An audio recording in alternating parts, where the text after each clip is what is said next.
Hello everyone. Today we are discussing about Chapter 4A of SC and ST Act 1989. Chapter 4A provides rights of victims and witness. Chapter 4A 2016 के संशोधन के द्वारा 26 जनवरी 2016 को अंत स्थापित किया गया था। अध्याय 4 क में पीड़ित और साक्ष्यों के अधिकारों का प्रावधान किया गया है। विद्यार्थियों, अध्याय 4A में पीड़ित और साक्ष्यों के जो अधिकार दिए गए हैं, इस अध्याय को आरंभ करते हैं। चैप्टर 4A का मुख्य उद्देश्य है कि अनुसूचित जाति और जनजाति अत्याचार निवारण अधिनियम 1989 के तहत किसी न्यायालय के समक्ष कोई कार्रवाई संचालित की जाती है या किसी पुलिस अधिकारी के द्वारा अन्वेषण किया जाता है, उन किसी भी स्टेज पर ऐसा कोई पीड़ित व्यक्ति जो अनुसूचित जाति और जनजाति का सदस्य है या कोई विटनेस है, साक्षी है, उनको संरक्षण प्रदान किया गया है। जो कुछ अधिकार विहित किए गए हैं वो चैप्टर 4A में है। चैप्टर 4A के क्लोज फर्स्ट में राज्य का ये कर्तव्य और उत्तरदायित्व होगा कि वह पीड़ित और साक्ष्यों के किसी भी प्रकार के अभित्राश, प्रपीड़न, उत्प्रेरणा, हिंसा या धमकियों से संरक्षण प्रदान करेगा। ये राज्य का उत्तरदायित्व है कि वो विक्टिम्स और उस मामले के विटनेस है, उनको किसी व्यक्ति के द्वारा यदि कोई धमकी दी जाती है या वायलेंस, हिंसा की जाती है या प्रपीड़न या उत्प्रेरणा की जाती है, तो न्यायालय का ये कर्तव्य होगा वह साक्ष्य और पीड़ित को संरक्षण प्रदान करे। साथ ही साथ राज्य का ये दायित्व और कर्तव्य होगा कि वह विक्टिम और विटनेस को प्रोटेक्शन प्रोवाइड करे। सेक्शन 15A का क्लोज 2 में पीड़ित और साक्ष्यों को जो अधिकार दिए गए हैं कि यदि कोई विक्टिम है या साक्षी है जो अपनी गरीबी के कारण या अशिक्षा के कारण या जेंडर के कारण या एज के कारण, इन सब पर विचार किए बिना उसके साथ निष्पक्षता, सम्मान और गरिमा के साथ व्यवहार किया जाएगा। सेक्शन 15A का क्लोज 3 में पीड़ित और साक्ष्य को यह अधिकार है कि न्यायालय में किसी भी कार्रवाई के दौरान पीड़ित और उसके आश्रित को हर कार्रवाई में युक्त सूचना प्राप्त करने का अधिकार होगा। साथ ही साथ जमानत की प्रक्रिया में भी उसे सूचना प्राप्त करने का अधिकार होगा। अर्थात पीड़ित और साक्ष्य को न्यायालय में कार्रवाई के दौरान किसी भी प्रक्रम पर यह अधिकार होगा कि वो कार्रवाई से संबंधित सूचना प्राप्त कर सके तथा अभियुक्त को जमानत पर रिहा किया गया है उसकी भी सूचना प्राप्त करने का पीड़ित और उसके आश्रितों को अधिकार होगा। साथ ही साथ विशेष लोक अभियोजक और राज्य सरकार का ये कर्तव्य है कि वो इस अधिनियम के तहत की गई सभी कार्रवाइयों के लिए पीड़ित और उसके आश्रितों को संसूचना दे। सेक्शन 15A का क्लोज 4 यह प्रावधान करता है कि कोई पीड़ित व्यक्ति या उसका आश्रित है किसी विशेष न्यायालय या अनन्य विशेष न्यायालय में कोई कार्रवाई संचालित की जाती है, तो ऐसे पीड़ित और आश्रित को अधिकार है कि वे उस मामले से संबंधित कोई सारवान दस्तावेज या किसी साक्ष्यों को प्रस्तुत करने के लिए न्यायालय के समक्ष समन जारी करने के लिए कोई आवेदन करता है, तो न्यायालय ऐसे आवेदन को स्वीकार करेगा और पीड़ित और साक्ष्य को किसी मामले में समन जारी करने, दस्तावेजों को प्रकट करने के लिए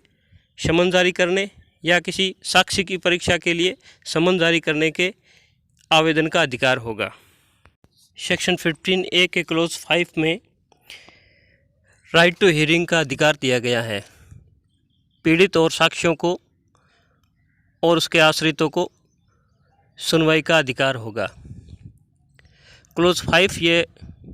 प्रावधान करता है कि पीड़ित और उसका आश्रित इस अधिनियम के तहत अभियुक्त के विरुद्ध कार्रवाई में यदि अभियुक्त को जमानत पर छोड़ा गया है या अभियुक्त को उन्मोचन डिस्चार्ज किया गया है या एक्यूज को निर्मुक्ति यानी रिलीज किया गया है या उसे परिवीक्षा प्रोबेशन का लाभ देके छोड़ा गया है या उसे सिद्ध दोष या दंडादेश दिया गया है या अभियुक्त को आरोपों से बरी किया गया है, इन सब स्टेज पर पीड़ित और साक्ष्यों को और उसके आश्रितों को ये अधिकार होगा कि वो कार्रवाई के प्रत्येक स्तर पर, चाहे वो चार्ज फ्रेम हो, आर्गूमेंट हो या दंड के विषय पर सुनना हो या कोई लिखित में कथन फाइल करना हो, तो पीड़ित और उसके आश्रितों को सुनवाई का अधिकार होगा। सेक्शन 15 क्लोज ए का क्लोज 6 ये प्रावधान करता है कि मामले का विचारण करने वाला विशेष न्यायालय, अनन्य विशेष न्यायालय ऐसे पीड़ित व्यक्ति या उसका आश्रित या अपराध की सूचना देने वाला या कोई साक्षी है, उसको न्याय प्राप्ति की सुनिश्चितता के लिए पूर्ण संरक्षण प्रदान करेगा। Complete protection to secure the end of justice. साथ ही साथ न्यायालय अन्वेषण, जांच और विचारण के दौरान, इन्वेस्टिगेशन, इंक्वायरी और ट्रायल के दौरान ऐसे पीड़ित, आश्रित और साक्ष्यों को यात्रा का भत्ता और भरण पोषण का खर्चा भी प्रदान करेगा तथा ऐसे पीड़ित और उसके आश्रित या साक्ष्यों को सामाजिक आर्थिक पुनर्वास का भी प्रावधान किया गया है। न्यायालय पीड़ित और आश्रित और उसके साक्ष्यों को सामाजिक आर्थिक पुनर्वास भी करेगा और रिलोकेशन अर्थात पुनः अवस्थापन का भी प्रावधान कर सकता है। क्लोज 7 में ये प्रावधान किया गया है कि राज्य का ये सूचना देने का दायित्व है यदि विशेष न्यायालय और अनन्य विशेष न्यायालय में कार्रवाई के दौरान पीड़ित व्यक्ति, आश्रित, सूचनाकर्ता और साक्ष्यों को कोई संरक्षण प्रदान किया गया है, उसे विशेष न्यायालय को राज्य सूचित करेगा। साथ ही साथ विशेष न्यायालय ऐसे प्रदान किए गए संरक्षण को प्रभावी ढंग से लागू करने के लिए पुनर्विलोकन करेगा और उसके लिए समुचित आदेश भी पारित कर सकता है। क्लोज 8 में ये प्रावधान किया गया है कि विशेष न्यायालय और अनन्य विशेष न्यायालय में पीड़ित व्यक्ति, साक्षी या सूचनाकर्ता से संबंधित किसी दस्तावेज के लिए न्यायालय के समक्ष कोई दस्तावेज प्राप्त करने के लिए आवेदन किया जाता है, तो न्यायालय ये आदेश दे सकता है कि ऐसे दस्तावेजों में पीड़ित व्यक्ति या उसके साक्ष्यों के नाम, पते, जिससे उसकी पहचान प्रकट होती है, उसे छिपाने के आदेश दे सकता है। अर्थात अभियुक्त व्यक्ति या उसकी ओर से किसी अधिवक्ता के द्वारा न्यायालय में किसी दस्तावेजों को प्राप्त करने के लिए आवेदन किया जाता है, तो ऐसा विशेष न्यायालय और अनन्य विशेष न्यायालय ये आदेश दे सकता है कि पीड़ित व्यक्ति, उसके आश्रित, सूचनाकर्ता और उसके साक्ष्यों के संबंधित किसी भी दस्तावेजों की नकल प्रदान करते समय उसके नाम, पते और उसकी पहचान को सुनिश्चित करने वाले किसी तथ्यों को छिपाने के आदेश दे सकता है। साथ ही साथ पीड़ित व्यक्ति, शिकायतकर्ता या साक्ष्यों के द्वारा न्यायालय में उत्पीड़न की शिकायत की जाती है, अर्थात पीड़ित व्यक्ति और उसके आश्रित और साक्ष्यों के द्वारा न्यायालय में यह परिवाद पेश किया जाता है कि अभियुक्त व्यक्ति या उसकी ओर से उत्पीड़न किया जा रहा है, तो उस पर न्यायालय तुरंत कार्रवाई करेगा तथा ऐसी उत्पीड़न की शिकायत का पृथक से विचारण किया जाएगा, यानी मुख्य मामले से अलग इसका विचारण किया जाएगा और शिकायत प्राप्ति के 2 माह के भीतर विचारण पूरा किया जाएगा। यदि ऐसी शिकायत किसी लोक सेवक के विरुद्ध है, यानी उत्पीड़न की शिकायत किसी पब्लिक सर्वेंट के विरुद्ध की गई है, तो न्यायालय ऐसे लोक सेवक को आदेश दे सकेगा कि उसकी कार्रवाई में किसी भी प्रकार का कोई हस्तक्षेप यानी कोई इंटरफेयर न करे। क्लोज 9 में पुलिस अधिकारी या अन्वेषण करने वाले अधिकारी का ये कर्तव्य है कि उसे पीड़ित व्यक्ति, सूचनाकर्ता या साक्ष्यों के विरुद्ध कोई अभित्राश, प्रपीड़न, उत्प्रेरणा, हिंसा या धमकी की शिकायत मिलती है तो ऐसा पुलिस अधिकारी और अन्वेषण करने वाला अधिकारी ऐसी शिकायत को अभिलिखित करेगा। ऐसी शिकायत चाहे मौखिक हो या लिखित हो, उसे रजिस्टर्ड करेगा। साथ ही साथ ऐसी शिकायत की एफआईआर दर्ज करने के पश्चात उसकी एक कॉपी निःशुल्क शिकायतकर्ता को या पीड़ित व्यक्ति या ऐसी शिकायत किसी साक्षी ने की है तो उसे प्रदान करेगा। क्लोज 9 में पुलिस अधिकारी और अन्वेषण अधिकारी का प्रथम सूचना प्रतिवेदन एफआईआर दर्ज करने का कर्तव्य है। साथ ही साथ उसकी एक प्रति निःशुल्क उपलब्ध करवाने का कर्तव्य भी अधिरोपित किया गया है। और क्लोज 10 में इस अधिनियम की मुख्य विशेषता ये है कि इस एक्ट के तहत अपराधों के लिए सभी कार्रवाइयाँ वीडियो रिकॉर्ड में की जाएगी, अर्थात इस अधिनियम के तहत संचालित सभी कार्रवाइयों का वीडियो बनाया जाएगा। यह भी पीड़ित और साक्ष्यों का अधिकार होगा। क्लोज 11 में राज्य का यह कर्तव्य है कि वह पीड़ित और साक्ष्यों को न्याय प्रदान करने के लिए और उनके अधिकारों और हकों को क्रियान्वयन करने के लिए एक समुचित स्कीम निर्दिष्ट करेगा और उस स्कीम में निम्नलिखित प्रावधान किए जाएंगे।